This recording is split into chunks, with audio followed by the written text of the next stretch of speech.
Again, thanks very much to Aggie and the rest of the foundation.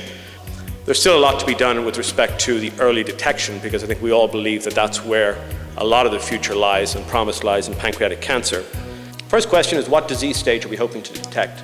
We do have an increased understanding of the different stages in the development from normal pancreatic tissue all the way through cancer.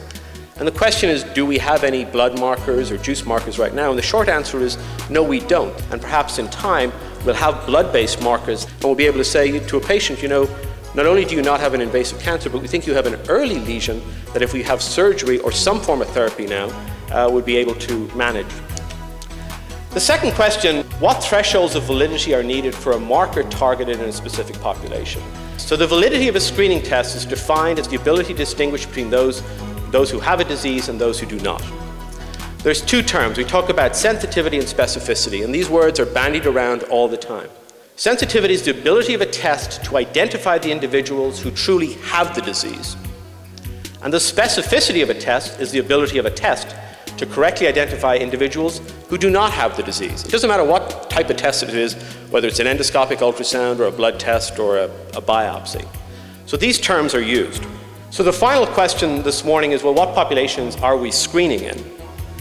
And, you know, we haven't completely ignored the general populations, but we are beginning to focus more and more on high-risk groups. And part of our approach to general populations is simple, non-invasive, broad screening that might even just whittle down the pool for further screening.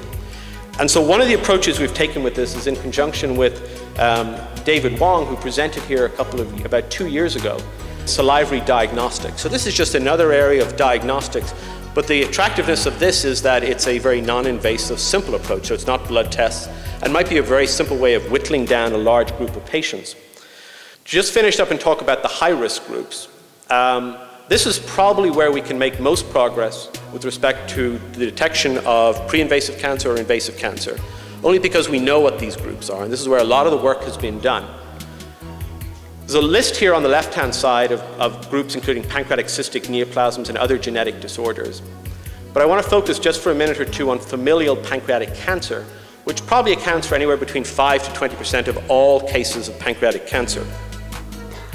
When you look at the risk or the relative risk of you developing a pancreatic cancer, a lot has to do with the number of affected first-degree relatives that you have.